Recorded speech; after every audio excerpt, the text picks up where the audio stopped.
नमस्कार, यो AB news खबरको संकेत हो। अहिले तपाईँ पालिकाहरूको खबर दिने नेपालको एकमात्र खबर बुलेटिन पालिका खबरमा हुनुहुन्छ। म करिश्मा कार्की। पालिका खबर बुलेटिन आइसिआइडीले एबी न्यूज खबरमा प्रत्येक दिन साँझ 6 देखि 7 बजेसम्म र दिउँसो 3 देखि 4 बजेसम्म पुनः प्रसारण गर्दै आइरहेको छ। देशभरका 77 जिल्लाका रेडियोबाट पनि यो खबर बुलेटिन प्रसारण भइरहेको छ। आजको पालिका खबर प्रारम्भ गरौं मूल खबरबाट। डडेलधुराको पश्चिम सेती परियोजनाको आसमा बित्यो 4 दशक, परियोजना नबन्दा 3 पुस्ताको नै जीवन बर्बाद। सरकारी उदासीनताले गाउँमा विकास समेत रोकियो। प्रदेश सरकारले रकम नदिँदा गुल्मीको सत्यवती गाउँका पहिरो पीडितको घर निर्माण अलपत्र, जग्गा प्राप्ति र कार्यविधि निर्माण नहुँदा पुनर्निर्माण हुन सकेन। बैतडीको दोगडा केदार गाउँपालिकाको श्रीकोट सामुदायिक सिकाइ केन्द्रमा बजेट अभाव, व्यवस्थित गर्न स्थानीय सरकारको पनि गएन ध्यान, बजेट उपलब्ध गराउन माग। पोखरा महानगरपालिकाको 8औं नगरसभा सुरु, 6वटा नयाँ ऐन पास र 17 ऐन संशोधन गरिँदै, हतारमा कानून बनाएर संशोधन गर्ने प्रविधि बन्द गर्न सुझाव। र पर्यटनको प्रशस्त सम्भावना बोकेको झापालाई पर्यटन हब बनाइदै मुलुककै होचो ठाउँ केचनालाई विकास गर्ने रणनीति बन्दै।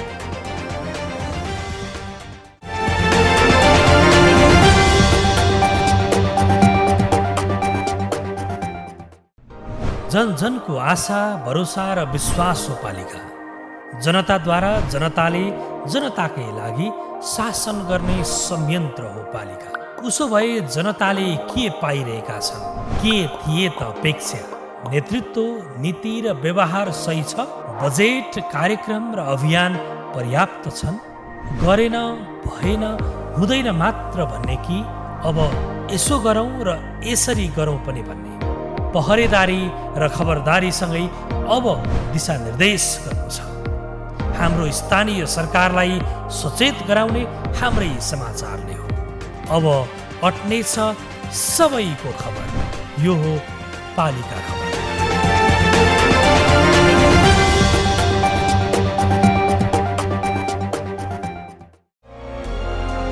फेरि चुडियो फक्रिँदै गरेको फूल, फेरि उजाडियो अर्को एक परिवारको खुसी। निर्मला पन्तकी नियति दोहोरिएको अर्को एक कहाली लाग्दो घटना। के यही हो मुलुकको शान्ति सुरक्षा? माघ 27 गते मात्र पालिका खबरमा।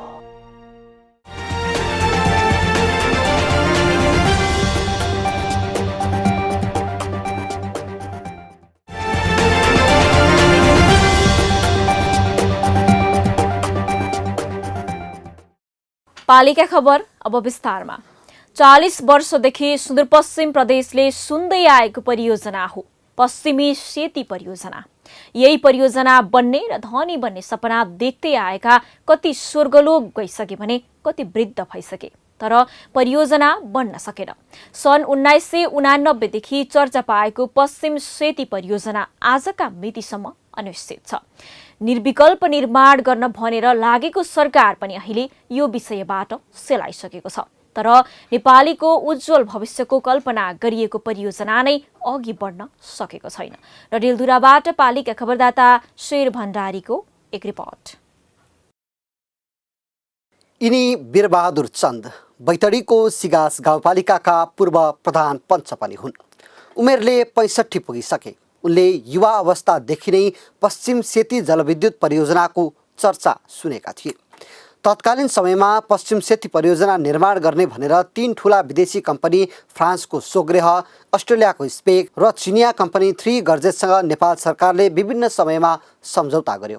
तर ती कम्पनीले झन्डै 4 दशक बढी बिताए पनि निर्माण भने कसैले सुरु गर्न नसकेको उनी सम्झिन्छन्। सरकारमा के गर्यो के भयो त्यस्तो हुँदै त्यसपछि गएर 3 गर्जेस भने चाइनिज आयो, चाइनिज कम्पनी उसले पनि सर्वे गर्यो, उसको भवनहरू पनि उस्तै छन्।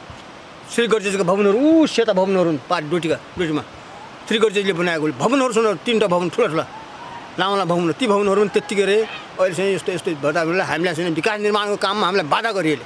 बाधा कसरी गर्यो भन्नुहुन्छ भने अब हामीलाई निराश आयो, आशाको निराशा भइसक्यो। बाधा कस्तो किसिमले गर्यो भने अब हामीले के काम विकास गर्न सुरु गरेपछि के भन्छ भने बिजुलीवाला हुन्छ भन्ने सुरु गर्ने, तपाईँ यहाँ त हुन चाहेन भने तपाईँ त बिजुली भइहाल्छ, तपाईँको यस्तो कुरा भइहाल्छ भनिदिन्छन्। सन् 1981 तिर सोग्रेहले बैतडीको ढुगाडभन्दा 8 किलोमिटर माथि तटीय क्षेत्रमा पश्चिम सेती जलविद्युत परियोजना बाँध बनाइरहन नपर्ने जलाशय रहित आयोजनाका रूपमा बिजुली निकाल्ने भनेपछि पश्चिम सेती आयोजना पहिलोपटक चर्चामा आएको थियो। तर 40 वर्षभन्दा बढी भइसक्दा समेत यो परियोजना अझै बन्न सकेको छैन। पश्चिम सेती सुदूरपश्चिमका नेताहरूका लागि भोट बैंक हो। निर्वाचनमा हरेक राजनीतिक दलका उम्मेदवारको मुखमा पश्चिम सेती जलविद्युतको नारा झुन्डिएको हुन्छ। दलका नेताहरूले पश्चिम सेतीलाई भोट बैंक बनाए पनि निर्वाचन जितिसकेपछि भने चटक्कै बिर्सिएर जाने गरेका छन्। स्थानीयले समेत आश मारिसक्दा सुदूरपश्चिम पुग्ने बित्तिकै प्रधानमन्त्री केपी शर्मा ओलीले पनि यो परियोजना बन्छ भनेर पटक पटक आश्वासन दिने गरेका छन्। पश्चिम सेती जलविद्युत आयोजना यहाँहरूले लामो समयदेखि राख्नु भएको आकांक्षा, यसभन्दा अगाडि मैले भनिरहनु परेन, विभिन्न कारणहरूले गर्दा मन्त्रालय राम्ररी अगाडि जान सकेन, त्यसले राम्ररी ध्यान दिन सकेन, जसले गर्दा बहुतै ढिलो गतिमा कामहरू भए। अब पश्चिम सेती जलविद्युत परियोजना त्यसलाई अगाडि बढाइनेछ, आफ्नै लगानीमा होस् र अरू लगानी खोजेर होस्, पश्चिम सेती जलविद्युत आयोजनालाई अगाडि बढाइनेछ र सकेसम्म निकट भविष्यमा त्यसलाई तयारी गरिनेछ। पश्चिम सेती बन्ने भनिएको ठाउँमा विकास निर्माणका काम गर्न खोज्नेको सङ्ख्या धेरै छ। तर काम सुरु भयो भने सबै लगानी डुब्ने डरले कोही पनि हौसिएका छैनन्। पश्चिम सेती बन्ने आसपासका क्षेत्र डडेलधुरा जिल्लाको नवदुर्गा गाउँपालिका वडा नम्बर 4 र 5, बैतडीको सिगास गाउँपालिका, ढुङ्गाड, डोटीको आदर्श गाउँपालिका र बझाङका केही गाउँमा अहिलेसम्म विकास हुन नसकेको स्थानीयको गुनासो छ। सेती बन्छ भनेर यहाँका जो विकास हुने कामहरू हुन्थे होइन, के योजना ल्याउनु छ भन्नु, तपाईँ कसै माननीयलाई कसै मन्त्रीलाई सोद्धाखेरि तपाईँ गाउँ पश्चिम सेती हुँदैछ भने त्यो काम त्यत्तिकै रह्यो। अहिलेसम्मलाई हाम्रो ढुङ्गाडमा खानेपानी योजना पनि आएको छैन, जबकि खानेपानी हामी शुद्ध खानेपानी खान पाउँला या छैन होइन, यो सेती नदीको पानी खान परेको छ। करिब 1 खर्ब 60 अर्ब रुपैयाँ लागतको बहुउद्देश्यीय आयोजनाबाट सुदूरपश्चिम प्रदेशको समृद्धिको ढोका खोलिने भएकाले पनि यसलाई विभिन्न राजनीतिक दलले वर्षौँदेखि प्रतिष्ठाको विषय बनाएका छन्। यता राजनीतिक दलका नेताहरू नै सरकारले आफ्नै स्रोत, साधन तथा स्थानीयको लगानीमा भए पनि परियोजना सुरु गर्नुपर्ने बताउँदै आएका छन्। उनले पश्चिम सेती खालि एउटा त्यो क्षेत्रको एउटा स्थानीय कुराको ले मात्रै होइन, यो सुदूरपश्चिमकै एउटा विकासमा, सुदूरपश्चिमको आर्थिक विकासमा एउटा ठुलो फड्को हुनसक्छ। त्यसो भए हुनाले यसलाई छोड्ने कुरा हुँदैन, यो चाहिँ अगाडि बढाउनुपर्छ, तुरुन्त बढाउनुपर्छ, यसमा ठोस कदम चाल्नुपर्छ, सरकारले यसमा पहल गर्नुपर्छ। र यस्तो पहल कदमी मेरो विश्वास के छ भने यस्तो पहल कदमी पनि हाम्रो आफ्नै स्रोतमा यहाँको जनताको स्थानीय स्रोतलाई सङ्कलन गर्ने अनि त्यसपछि विभिन्न हाम्रा देशभित्रका लगानी गर्ने निकायहरूको स्रोतमा यो चाहिँ बन्नुपर्छ।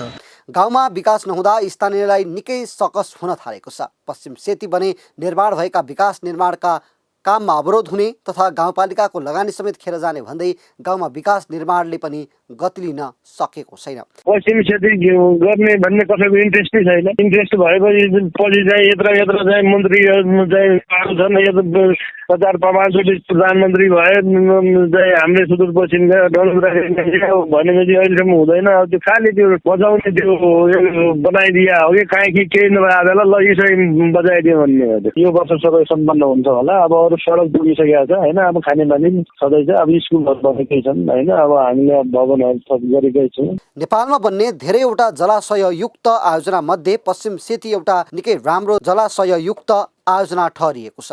यो राम्रो जलाशययुक्त आयोजना हो, तर विदेशीले पनि बनाउने अवस्था नरहेको र नेपालले पनि बनाउने कोसिस गरेर अगाडि बढ्न नसकेको स्थिति छ। चिनिया कम्पनी थ्री गर्जेसले हात झिकेसँगै स्थानीय निराश भएका छन्। परियोजनाबाट चिनिया कम्पनी बाहिरिएसँगै प्रभावित क्षेत्रका बासिन्दा भने पश्चिम सेतीले 3 पुस्ताको जीवन बर्बाद पारेको हिसाब किताब गर्दै दैनिकी बिताइरहेका छन्। 2076 साउनमा गुल्मीको सत्यवती गाउँपालिकामा भीषण पहिरो गयो। घरगोठ बगायो। घरविहीन भएका नागरिक आश्रय लिएर बस्दै आए। त्यसबीचमा सरकारले घर निर्माण गर्ने निर्णय गर्यो। दाताको सहयोगमा केही घर पनि बने। सरकारले सम्झौता गरेरै 47 घर निर्माण गर्ने निर्णय गर्यो। तर आवश्यक बजेट नहुँदा घर बनाउने काम रोकियै छ। गुल्मीबाट पालिका खबरदाता टोपलाल रियालको एक रिपोर्ट। गुल्मीको सत्यवती गाउँपालिका 3 ठुलो लुम्पेकका यमबहादुर तरामुको घरगोठ पहिरोले बगायो। छिमेक र त्रिपाल गरेर 1 वर्ष निकै कष्ट सहेर बसे। बल्ल बल्ल सुरु भएको घर निर्माण पनि लकडाउनको चपेटामा पर्यो। गएको वर्षमा पनि आफ्नै घरमा बस्न पाएनन्। अहिले सत्यवती गाउँपालिका 1 अस्लेवाका देउडाँडामा एकीकृत बस्ती निर्माणको काम भइरहेको छ। सत्यवती गाउँपालिकाले जग्गा व्यवस्थापन र प्रति परिवार 5 लाख उपलब्ध गराएको छ। पर हो तिरपाल बसेको अस्लिया पनि गाउँमा पर उहाँहरूले खोल्नुभयो टेन्ट बनाइदिनु भयो। बार आयो। अब बस्यौँ हामी 5-6 महिना जति बस्यौँ। बर्खा काट्यौँ। साथी उहीँ गयो घर अर्कैको घरमा बस्नु। सत्यवती गाउँपालिका 3 कै नरबहादुर तरामु अर्कैकोमा आश्रय लिएर बसेको 1.5 वर्ष बढी भयो। उनले 76 साउन 6 गते मध्यरातमा पहिरोले घरगोठ चर्केर बस्न नभएपछि गाउँ छोडे। उनी उच्च जोखिममा परेका परिवारमा पर्छन्।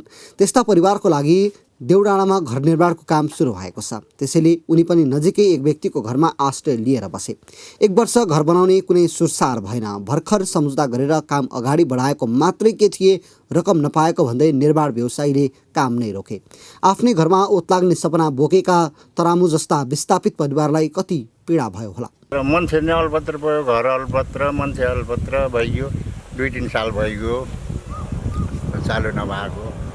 के भयो पैसा दिया छैन भन्छन्। गाउँपालिकाले दाताको सहयोगमा पूर्ण क्षति भएका 24 घर निर्माण गरेको छ। पहिरोमा उच्च जोखिममा 79 घर परेका थिए। स्थानीय सरकारले जग्गा व्यवस्थापन गर्यो। अहिले केन्द्र सरकारको बजेटमा प्रदेश सरकारले 47 घर निर्माण गरिरहेको छ। तर प्रदेशले सम्झौता गर्यो, बजेट दिएन, जसका कारण निर्माण व्यवसायीले काम अलपत्र पारेका हुन्। यो सत्यवती गाउँपालिकाको 4 नम्बर वडा र 3 नम्बर वडामा व्यापक बाढी पहिरोले चाहिँ सबैलाई विस्थापित बनाएको थियो। अत्यधिक मान्छेलाई। त्यसमध्ये 24 घर पूर्ण रूपमा विस्थापित थिए। प्रति घरलाई 5 लाख रुपियाँ दिएर सत्यवती गाउँपालिकाले यिनी घरहरू बनाएको छ। अब यी सम्पन्न हुने क्रममा छन्। केही घरहरू सम्पन्न भएर पीडितहरू बसिसकेका छन्। लुम्बिनी प्रदेशको भौतिक पूर्वाधार विकास मन्त्रालय अन्तर्गतको शहरी विकास तथा भवन डिभिजन कार्यालय पाल्पाले पुनर्निर्माणको काम गरेको हो। तर सङ्घीय सरकारबाट अनुदान नआउँदा काम अघि बढ्न नसकेको कार्यालयको भनाइ छ। यो वर्ष चाहिँ सङ्घको पैसा विशेष अनुदान आएन। पैसा होइन पहल गर्दै हुन्छ। हामी चाहिँ अब कारबाहीको लागि पनि पठाएको छु। त्यहाँ पैसा माग गरेको छौँ। 79 घर बनाउने नै सबै पैसा दिएको थियो। हामीले 47 मात्रै सम्झौता गर्न सक्यौँ। जग्गा दिन सकेन। त्यसले गर्दाखेरि काम सम्पन्न भएको छैन। पहिरोले गाउँपालिका वडा नम्बर 1, 2, 3 र 4 वडामा ठूलो मानवीय तथा भौतिक क्षति पुर्यायो। पहिरोमा ज्यान गुमाएका त गुमे नै, तर बाँचेका सयौं घर परिवार पनि अहिलेसम्म घर न घाट बन्ने अवस्थामा छन्।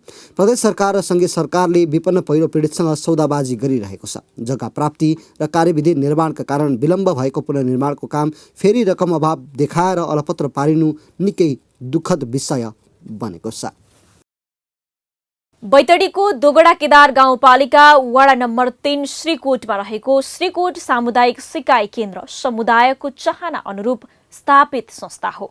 स्थानीय स्रोत साधन पहिचान गरी त्यहीको आवश्यकता परिपूर्ति गर्ने उद्देश्यले यो सिकाइ केन्द्र 2056 सालमा स्थापना भएको हो।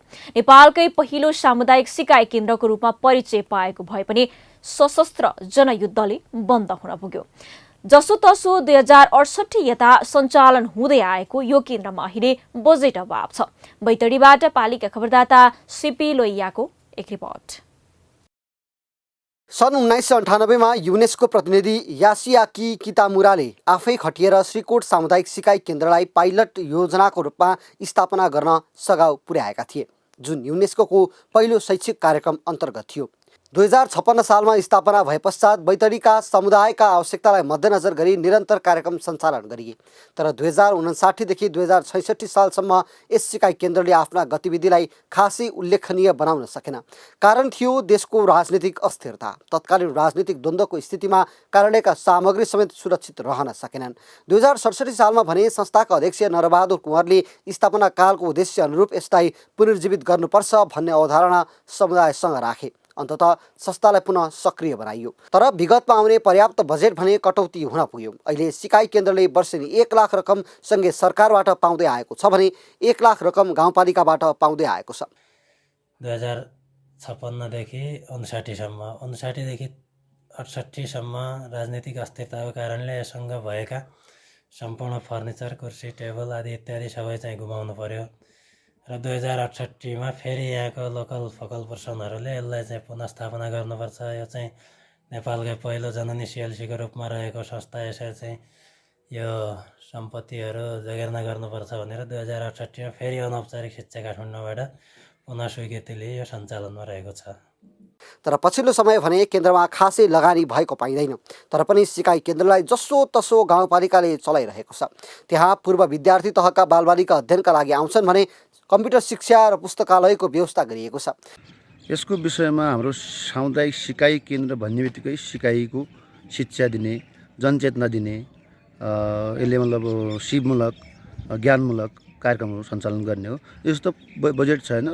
कुनै डोनरहरूले, कुनै मतलब सरकारले यसमा मतलब कुनै अनौपचारिक शिक्षा केन्द्रले यसमा कहिलेकाहीँ मतलब सानोतिनो बजेटले काम। बैतडीको दोगाडा केदार 3 मा देशकै पुरानो र विगतमा निकै चर्चामा आएको सामुदायिक सिकाइ केन्द्र छ भन्ने कुरा जिल्ला स्थित सरकारवालालाई जानकारी नै छ। तर पनि सिकाइ केन्द्रलाई व्यवस्थित गर्न कसैको ध्यान गएको छैन। अहिले सामुदायिक सिकाइ केन्द्रमा 2 जना कर्मचारीलाई सामान्य सुविधा दिइएको छ। सुरुमा सञ्चालित हुने बेला राष्ट्रकै 3टा कार्यक्रमहरूमा यो पनि एक हो र अहिलेको अवस्थामा अब स्थानीय सरकारबाट वार्षिक 1 लाख रुपियाँको अनुदान र अन्य त्यस्तो खासै यसमा कार्यक्रमहरू त्यति सञ्चालित अवस्थामा छैन र विगतका 2टा गाविस देउलिक र सिरकोटमा यसका सिएलसी कक्षाहरू अहिले पनि सञ्चालन अवस्थामा रहेका छन्। अवस्था जति यसले प्रभावकारी हुनुपर्ने हो त्यति चाहिँ भएको छैन जस्तो लाग्छ। अहिले केन्द्रमा विद्यार्थीका लागि बाल विकास कक्षा सञ्चालन, निशुल्क इन्टरनेट चलाउने व्यवस्था, तालिम सञ्चालन गर्न सकिने हलको व्यवस्थापन र केही किताब पढ्नसम्म दोगडा केदार गाउँपालिकाले व्यवस्था गरिदिए पनि अन्य प्रगति भने हुन सकेको छैन। पालिका बुलेटिनमा अब पालो ओपन ब्यालटको। आजको ओपन ब्यालटमा हामीले तपाईको पालिकामा जनप्रतिनिधिले गरेका कामको मूल्याङ्कन कसरी गर्नुहुन्छ भनेर म्याग्दी र सिन्धुलीवासीलाई सोधेका छौं। हेरौं के भन्छन् उनीहरू।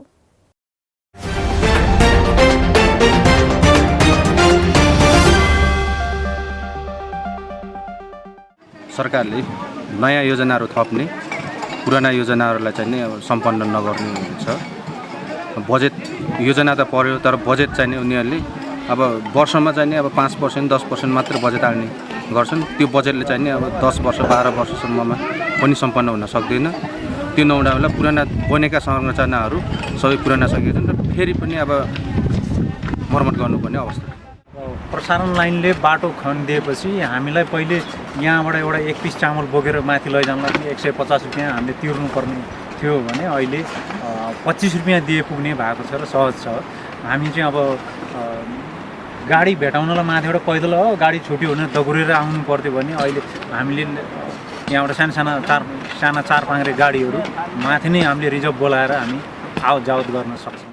मलाई लाग्छ यो अहिलेसम्म उनीहरूले गरेका हरेक गतिविधिहरू आफ्नो अनुकूल र आफ्नो फेभरमा मात्रै छन्। उनीहरूले आफूलाई पेशेवर रूपमा र कमाउ धन्दाको रूपमा जुन बजेट विनियोजन भएको छ त्यसलाई परिचालन गरिरहेको पाइएको छ र कुनै पनि दिगो रूपमा दीर्घकालीन रूपमा देखिने खालको त्यस्ता खालका कुनै पनि कामहरू अहिलेसम्म सञ्चालन भएको छैन। केही कामहरू गर्न खोजेका छन् तर आँखामा छारो हाल्ने काम मात्र भएको छ र त्यसलाई प्रतिनिधि प्लस कर्मचारीको रोहबरमा मिल्ने महत्त्वमा बजेट खर्च गर्ने, बिल भुक्तानी गर्ने र आफू अनुकूलतामा चाहिँ व्याख्या विश्लेषण गरेर रकम निकासा गर्ने।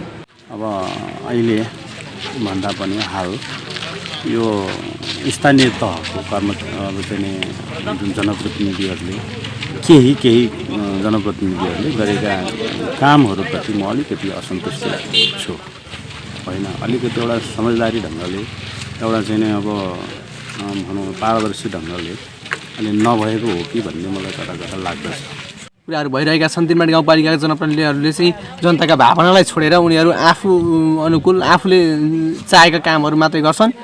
तिनबाट गाउँपालिकालाई चाहिँ म के भन्न चाहन्छु भने गाउँपालिकाले चाहिँ कमसेकम गाउँपालिका जनप्रतिनिधिहरूले गर्नुपर्ने भनेको उनीहरूले चाहिँ जनताको मर्म भावनालाई बुझेर जनताका समस्याहरूलाई बुझेर गऱ्यो भने राम्रो हुन्थ्यो।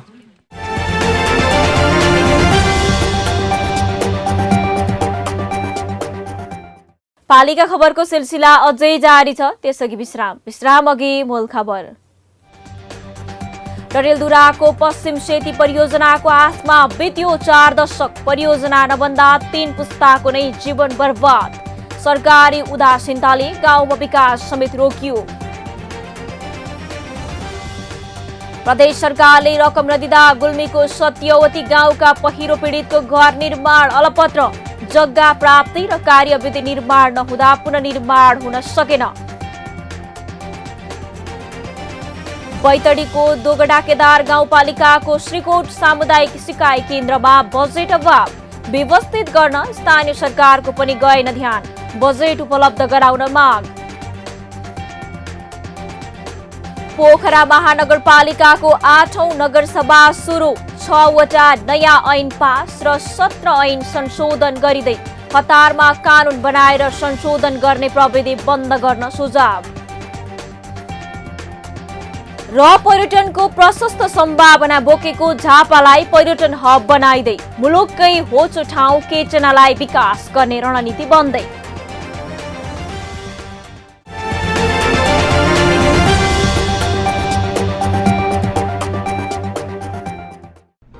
जन जनको आशा भरोसा र विश्वास हो पालिका। जनताद्वारा जनताले जनताकै लागि शासन गर्ने संयन्त्र हो पालिका। उसो भए जनताले के पाइरहेका छन्, के थिए त अपेक्षा? नेतृत्व, नीति र व्यवहार सही छ? बजेट, कार्यक्रम र अभियान पर्याप्त छन्? गरेन, भएन, हुँदैन मात्र भन्ने कि अब यसो गरौँ र यसरी गरौँ पनि भन्ने? पहरेदारी र खबरदारीसँगै अब दिशानिर्देश गर्नु छ। हाम्रो स्थानीय सरकारलाई सचेत गराउने हाम्रै समाचारले हो। अब अट्ने छ सबैको खबर। यो हो पालिका खबर।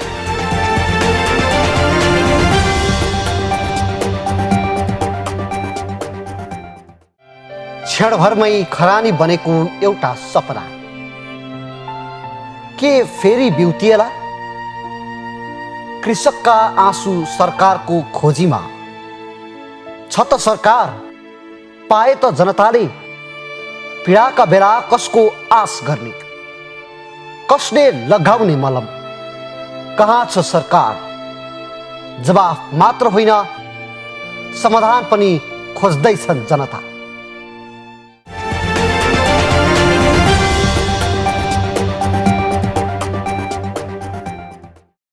देशकै ठूलो महानगर, ठूलो भएपछि दायित्व पनि बढी नै हुने भयो।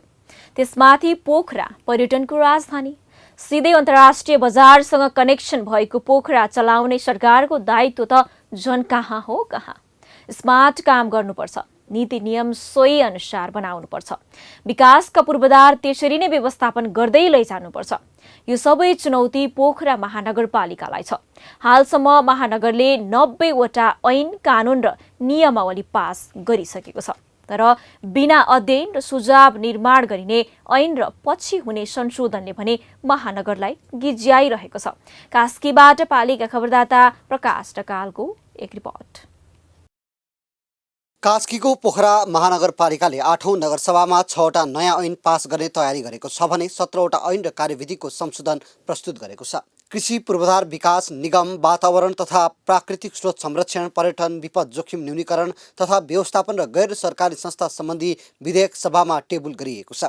महानगरले यसअघि बनाएको आर्थिक कार्यविधि, गण्डकी बहुप्राविधिक शिक्षालय, कर तथा गैर राजस्व, खेलकुद, सहकारी सुशासन, शहरी योजना, बालबालिकाको अधिकार व्यवस्थापन, फोहोर मैला व्यवस्थापन, सार्वजनिक निजी साझेदारी, पूर्वाधार विकास, कृषि व्यवसाय प्रवर्धन ऐन, नगर प्रहरी ऐन, न्यायिक समिति लगायत 17वटा ऐन तथा कार्यविधि संशोधन गर्न लागेको छ। विशेष गरेर हाम्रो संविधानले हाम्रो ऐनले व्यवस्था गरे अनुसार भनेको यो कानुनी सभा हो। यो कानुनहरू बनाउने, कानुनहरू संशोधन गर्ने सभा भएको कारणले हामीले अहिले लगभग चाहिँ 25वटा ऐन कानुन 6वटा नयाँ र बाँकी रहेका चाहिँ केही संशोधन गर्नुपर्ने भएको हुनाले 23वटामै हामी 25वटामै बसेर छलफल गर्छौँ। संशोधनका लागि प्रस्तावित ऐनमध्ये 3वटाको दोस्रो पटक संशोधन हुन लागेको हो भने बाँकी पहिलो पटक संशोधन गर्न लागि हो। तर यति छिटो ऐन संशोधन गर्नु राम्रो नहुने बताउँछन् महानगरको नेपाली कङ्ग्रेसतर्फका प्रमुख सचेतक रामराज लामिछाने। हतारमा कानुन बनाउने, पढ्दै नपढी पास गर्ने गर्दा छिटो संशोधन गर्नु परेको उनीहरूको टिप्पणी छ। यो हचुवाको भएर आउँछ, विषय अध्ययन बिना आउँछ र अनि त्यसपछि चाहिँ त्यो अनि केही चाहिँ सच्याउनु पर्यो। जस्तो प्रदेशकोबाट कस्तो खालको नियमहरू आउँछ, सङ्घबाट कस्तो खालको नियम आउँछ, त्यो बाजिएको अवस्था छ।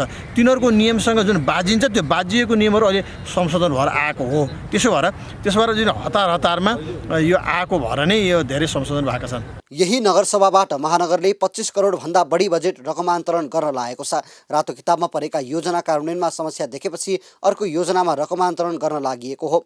रकमान्तरण गरिएको रकम बहुवर्षीय ठेक्काबाट तानिएको छ। 24 करोड 4 लाख रुपियाँ बहुवर्षीय ठेक्का र 1 करोड 25 लाख भइपरि आउने चालु खर्चबाट रकमान्तर गरिएको हो। रकमान्तर भएको बजेटबाट 3 करोड रुपियाँ बैदाम पामे सडकमा विनियोजन गरिएको छ भने प्रकोपबाट क्षति भएका संरचनालाई मर्मत गर्न 2 करोड, सिल्ट्रेसन ड्याम मर्मतका लागि 2 करोड, सडक बत्ती राख्न 2 करोड र फिर्ता खर्चका लागि 3 करोड छुट्याइएको छ।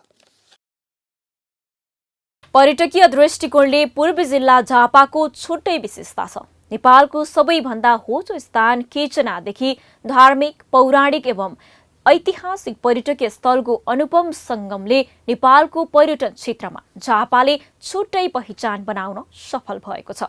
पर्यटकीय दृष्टिकोणले पूर्वी जिल्ला झापाको छुट्टै विशेषता पनि छ। झापाको पर्यटकीय क्षेत्रमा प्रशस्त सम्भावना भए पनि पूर्वाधार र प्रचार प्रसार हुन नसक्नु प्रमुख समस्या हो। त्यसैले अहिले स्थानीय सरकार नै पर्यटन प्रवर्धन गर्न लालायित भएको छ। झापाबाट पालिका खबरदाता अच्युत सुवेदीको एक रिपोर्ट।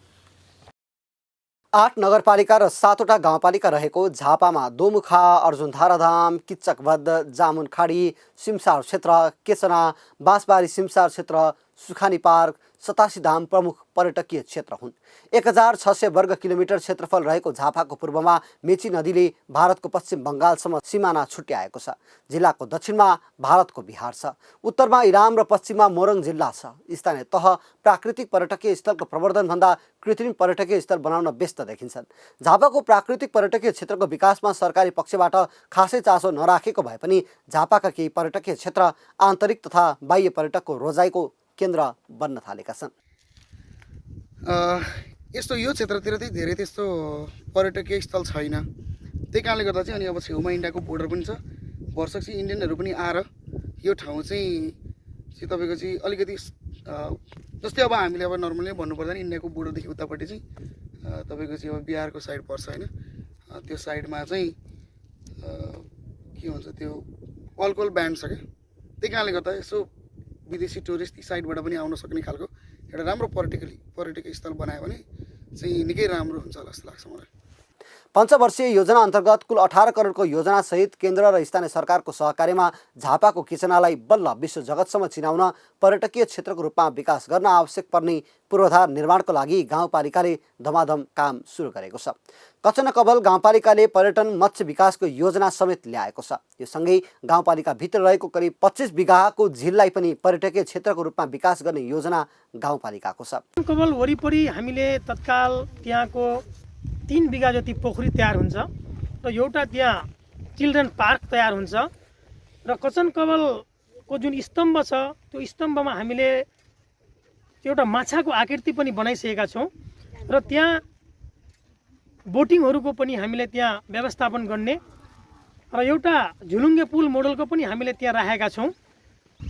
त्यहाँ हामीले भ्यू पोइन्ट पनि एउटा राखेका छौँ जुन 2-3 तल्लाको बन्ने छ र त्यसमा हामीले अहिले काम जारी छ। त्यसमा केचनामा 2044 साल पुस 16 गते तत्कालीन राजा वीरेन्द्र शाहको भ्रमणको अवसरमा 20 फिट अग्लो स्तम्भ कछुवाको आकृतिमाथि स्थापना गरिएको थियो। यो ठाउँ नेपाल भारत सिमानाबाट करिब 500 मिटर दूरीमा पर्छ।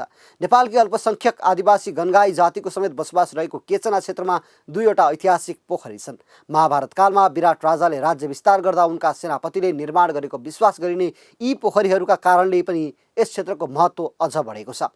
पर्यटकीय स्थलको संरक्षण र प्रचार यी क्षेत्रमा पूर्वाधारको विकास गर्न सकेमा आय आर्जनसँगै कला संस्कृतिको उत्पादन र व्यापार अन्तर्राष्ट्रिय स्तरसम्म पुग्ने पर्यटन व्यवसायको अपेक्षा छ। पालिका बुलेटिनमा अब पालो पालिका टकको।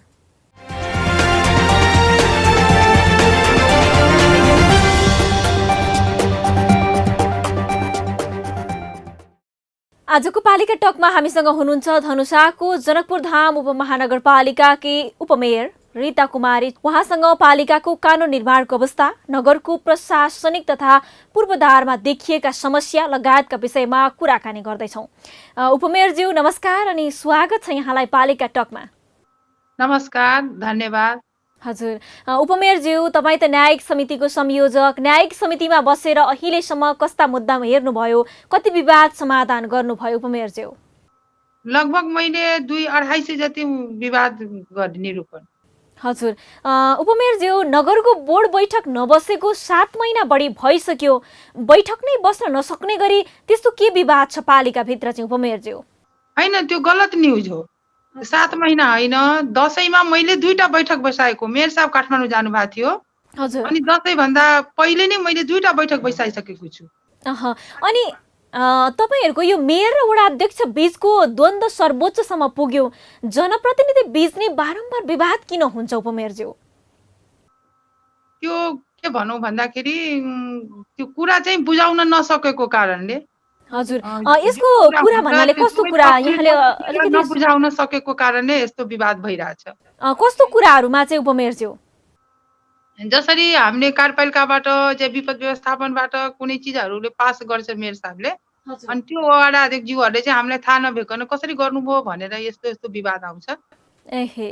अनि त्यही हाम्रो नबुझाएको कारणले चाहिँ वडा अध्यक्षज्यूले चाहिँ हामीलाई चाहिँ विकृतीकरण लाग्नु दिनु भएन, हामीलाई वडा स्तरीयमा बजेट चाहिँ के भन्छ वियोजन गरिदिनु भएन। जसरी हाम्रो सरकार संविधान ऐनले चाहिँ वडामै चाहिँ अहिले चाहिँ लेखापालको दरबन्दी दिएको छ, तर लेखा अधिकृत नभएको कारणले हामीले लेखा अधिकृत राख्न सकिरहेको छैनौँ। वार्डमा एउटा मात्रै, हाम्रो नगरपालिकामा मात्रै एउटा छ। जबसम्म वार्डमा सम्पूर्ण कर्मचारी पूर्वाधार जबसम्म हुँदैन तबसम्म त हामीले वार्डमा त बजेट दिन सकिँदैन। यस्तै यस्तै कारण छ जे जिम्मेवारी पनि अहिलेसम्म हामीले बाँडफाँड थुप्रै जसरी विशेष समितिहरू बनाएको धेरै छैनौँ। त्यस्तो कारणले अलि विवादमा परेको छ। उपमेयरज्यू, पालिकाको विद्यालयहरूमा शिक्षक अभाव छ, शिक्षक समायोजन किन गर्न सक्नु भएको छैन? यो पनि कहीँ न कहीँ कमी कमजोरी छ। मैले पनि धेरैचोटि पटक मेयर साहबलाई, हाम्रो शिक्षा शाखाहरूलाई भनेर कतिचोटि भनिसकेको छु, तर हिजो चाहिँ मेयर साहबसँग कुरा गर्दाखेरि मेयर साहबले चाहिँ सबै प्रक्रिया पुरा भइसकेको छ, अब चाँडैभन्दा चाँडै हाम्रो दरबन्दी मिलान हुन्छ भनेर हिजो चाहिँ भन्नुभयो। हजुर, तपाईँले अघि जोड्दै हुनुहुन्थ्यो, यसैमा प्रश्न फेरि मैले गर्न चाहेँ। 3.5 वर्षको अवधिमा 8वटा प्रशासकीय अधिकृत फेरिसकेका छन्, किन टिकाउनै सक्नुहुन्न कर्मचारी चाहिँ उपमेयरज्यू? होइन, यो पनि फेरि गलत न्युज छ। 8वटा होइन, कतिवटा हो त?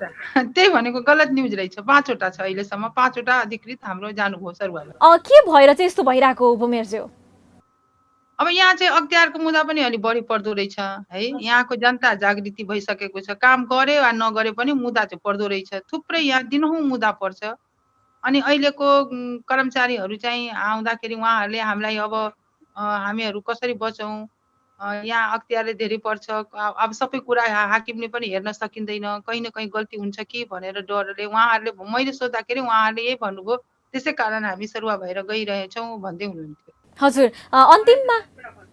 अन्तिममा उपमेयरज्यू, जाँदा जाँदै सुन्न चाहेँ मैले, तपाईँहरू निर्वाचित भएर आएपछि शिक्षा, स्वास्थ्य, यो कृषिका क्षेत्रमा, पूर्वाधार विकासका क्षेत्रमा चाहिँ कस्ता काम भएका छन् कि तपाईँले पछि तपाईँहरूको कार्यकाल सकिएपछि पनि नगरवासीले गर्व गर्न लायक काम चाहिँ के भएका छन् बताइदिनुहोस् न।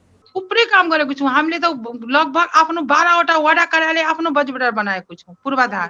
अनि हामीले नगरपालिकामा बस्नका लागि आफ्नै बजेटले पूर्वाधार बनाएको छौँ। त्यसैले रोड नाला हामीले शिक्षालाई पहिले आएको टोयलेट थिएन, छात्राछात्रीहरूलाई टोयलेट थिएन, पूर्वाधार थिएन, त्योहरू हामीले अहिले बनायौँ।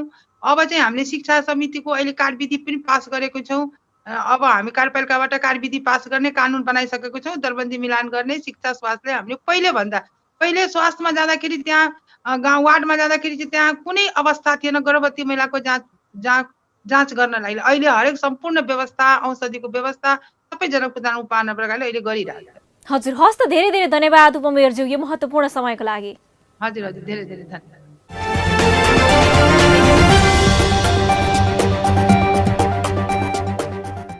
अब अट्ने छन् सबैका खबर, यो हो पालिका खबर।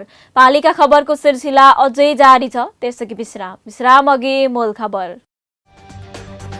डडेलधुराको पश्चिम सेती परियोजनाको आसमा बित्यो 4 दशक, परियोजना नबन्दा 3 पुस्ताको नै जीवन बर्बाद। सरकारी उदासीनताले गाउँमा विकास समेत रोकियो।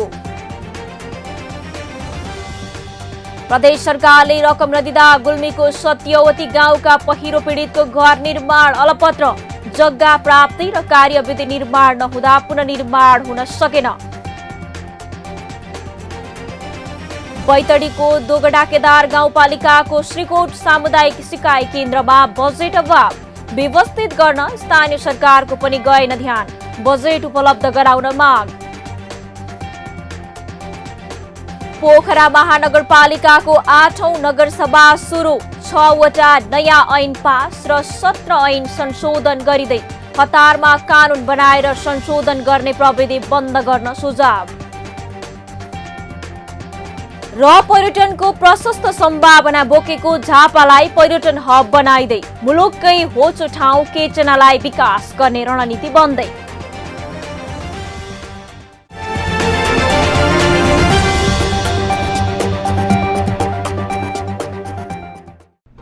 जन जनको आशा, भरोसा र विश्वास हो पालिका। जनताद्वारा जनताले जनताकै लागि शासन गर्ने संयन्त्र हो पालिका। उसो भए जनताले के पाइरहेका छन्, के थिए त अपेक्षा? नेतृत्व, नीति र व्यवहार सही छ? बजेट, कार्यक्रम र अभियान पर्याप्त छन्? गरेन, भएन, हुँदैन मात्र भन्ने कि अब यसो गरौँ र यसरी गरौँ पनि भन्ने? पहरेदारी र खबरदारीसँगै अब दिशानिर्देश गर्नु छ। हाम्रो स्थानीय सरकारलाई सचेत गराउने हाम्रै समाचारले हो। अब अट्ने छ सबैको खबर, यो हो पालिका खबर।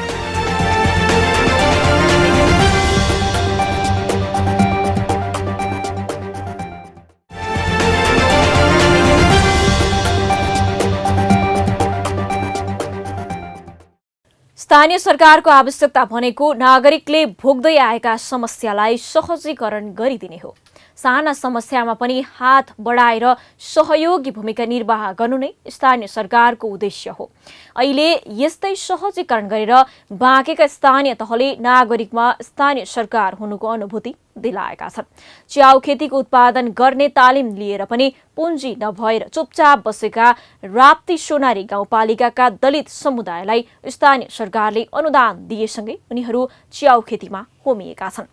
बाँकेबाट पालिका खबरदाता लक्ष्मी तिमिल सिन्हाको एक रिपोर्ट।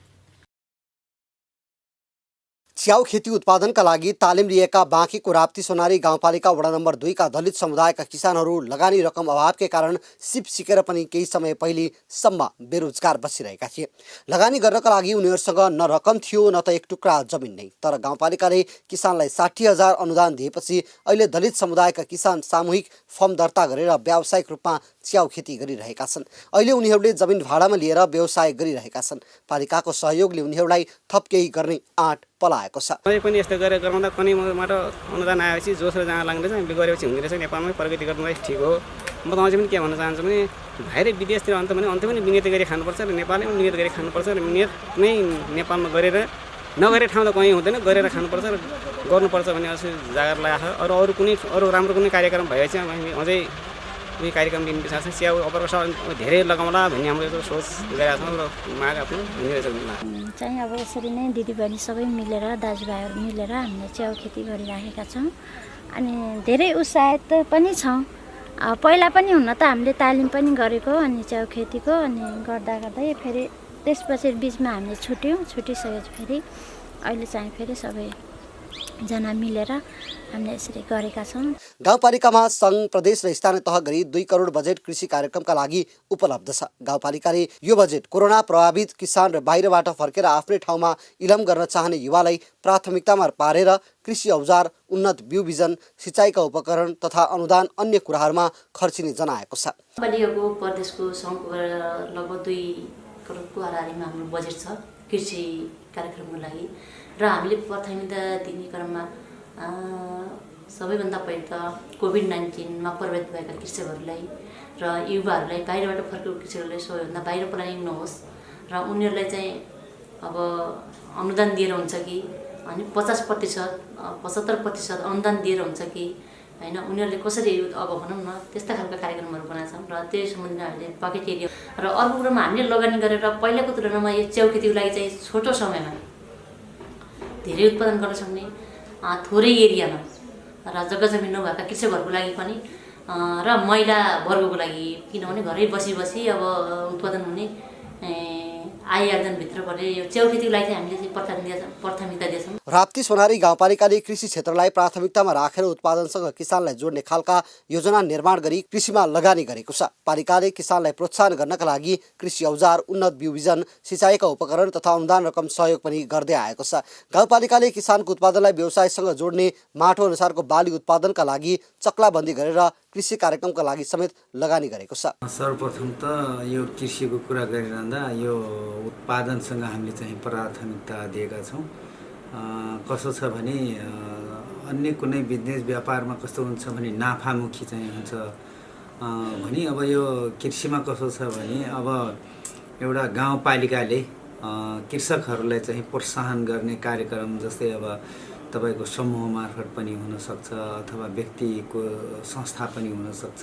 स्थानीय सरकारले आफ्नो पालिका भित्रमा सानातिना किसानलाई प्रोत्साहन गर्न ससाना सहयोगका कार्यक्रम अझै थप्न आवश्यक देखिन्छ जसले अन्यलाई पनि कृषि पेशामा होमिन मद्दत गरोस्।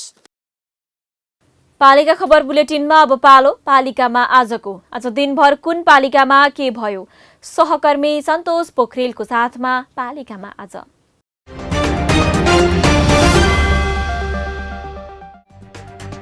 कैलालीकी अन्जिता चौधरीको हत्या आशंकामा गौरीगंगा नगरपालिका 3 का वडा सदस्य निरज चौधरी पक्राउ। चौधरी विरुद्ध पीडित परिवारद्वारा आत्महत्या दुरुत्साहन मुद्दा दर्ता। पत्रकार डेकेन्द्र राज थापाको हत्यामा संलग्न फरार अभियुक्त 16 वर्षपछि दैलेखबाट पक्राउ। पक्राउ पर्नेमा महाबु गाउँपालिका 6 का 68 वर्षीय जयबहादुर शाही। पाल्पाको रैनादेवी छहरा गाउँपालिका 4 मा रहेको एक फर्निचर उद्योगमा विद्युत सर्ट भएर आगलागी। उद्योगमा रहेका मेसिन र फर्निचर लगायतका सामग्री जलेर नष्ट। चितवनको राप्ती नगरपालिकाद्वारा पशुपालक किसानका लागि 1 दिने पशु स्वास्थ्य शिविर सम्पन्न। शिविरबाट किसान लाभान्वित। कास्कीको मादी गाउँपालिकाको केन्द्र सार्ने विवाद कायमै, कामकाज ठप्प, पालिकाको कार्यालय बन्द। काभ्रेको महाभारत र चौरी देउराली गाउँपालिकाले सोनाम लोसारका अवसरमा सार्वजनिक बिदा दिने। 29 माघदेखि 1 फागुनसम्म पालिका र माथतका कार्यालय बन्द हुने। सिन्धुपाल्चोकको सुनकोशी गाउँपालिका 2 ठोकर्पामा डिप बोर्डिङ ट्याङ्की निर्माण हुने। पालिकाका अध्यक्ष श्रवण कुमार जीसीले गरे शिलान्यास। बाराको महागढीमाई नगरपालिका 1 की 48 वर्षीय कान्ति देवी कुशवाहाको आफ्नै घरमा हत्या भएको अवस्थामा शव फेला। प्रादेशिक प्रहरी कार्यालयबाट तालिम प्राप्त कुकुर ल्याएर प्रहरीले अनुसन्धान अघि बढायो। रौतहटको गौर नगरपालिकाको आर्थिक सहयोगमा बीपी चोकमा स्मृति टावर बन्ने। नगर प्रमुख अजय गुप्ताले गरे टावरको शिलान्यास। रामेछाप नगरपालिकाको आयोजनामा आधुनिक उत्पादनमुखी विकास अवधारणा, मोडल र भूमिका सम्बन्धी 2 दिने तालिम सुरु। तालिममा 9वटै वडाको मेलमिलाप संयोजक लगायतको सहभागिता। दाङको राप्ती गाउँपालिकाको 7औं गाउँ सभा सुरु। सभाले गर्ने भयो विभिन्न निर्णय। लघु उद्यम विकास कार्यक्रम अन्तर्गत बाराको कराइयामाई गाउँपालिकाको आयोजनामा महिला लक्षित अभिमुखीकरण कार्यक्रम, गरिबी निवारणका लागि पालिकाले कार्यक्रम सञ्चालन गर्ने। दाङको तुलसीपुर उपमहानगरपालिकाले सञ्चालन गरेको मेट्रो कलेजमा BA LLB पढाइ हुने, पढाइका लागि लुम्बिनी बौद्ध विश्वविद्यालयसँग सम्झौता गरी पालिकाले प्रक्रिया अघि बढायो। बैतडीको दोगडा केदार गाउँपालिका 7 की 17 वर्षीया भागरथी भट्टको बलात्कारपछि हत्या गरेपछि दोषीलाई कारबाहीको माग गर्दै बैतडीसहित देशभर प्रदर्शन, दोषी पक्राउ नपरेसम्म सब नबुझ्ने परिवारको अडान। रामेछाप नगरपालिकाद्वारा पालिकाका विद्यार्थीलाई लक्षित गरी लोकसेवा शिक्षा कक्षा सञ्चालन, कक्षा 15 दिनसम्म चल्ने। बर्दियाको ठाकुरबाबा नगरपालिकामा भूमिहीन सुकुम्बासी तथा अव्यवस्थित बसोबासीको लगत सङ्कलन सुरु, 9वटै वडामा लगत सङ्कलनका लागि टोली परिचालन। मोरङको विराटनगर महानगरपालिका 5बाट 10 लाख रुपैयाँ बराबरको नेपालमा प्रतिबन्धित विभिन्न ब्रान्डका औषधि प्रहरीद्वारा बरामद, अनुसन्धानका लागि औषधि रेखदेख गर्ने 2 जना प्रहरीको नियन्त्रणमा। म्याग्दीको बेनी नगरपालिकाको 8औं नगरसभा सम्पन्न, सभाबाट संशोधित बजेट र वातावरण विधेयक पारित। कैलालीको धनगढी उपमहानगरपालिकाद्वारा रेबिज रोग रोकथामका लागि सामुदायिक कुकुर बन्ध्याकरण तथा रेबिज विरुद्ध खोप शिविर आयोजना, शिविर अझै 2 दिनसम्म चल्ने। र बाँकेको कोहलपुर नगरपालिकाद्वारा ज्येष्ठ नागरिकलाई न्यानो कपडा र कम्बल वितरण।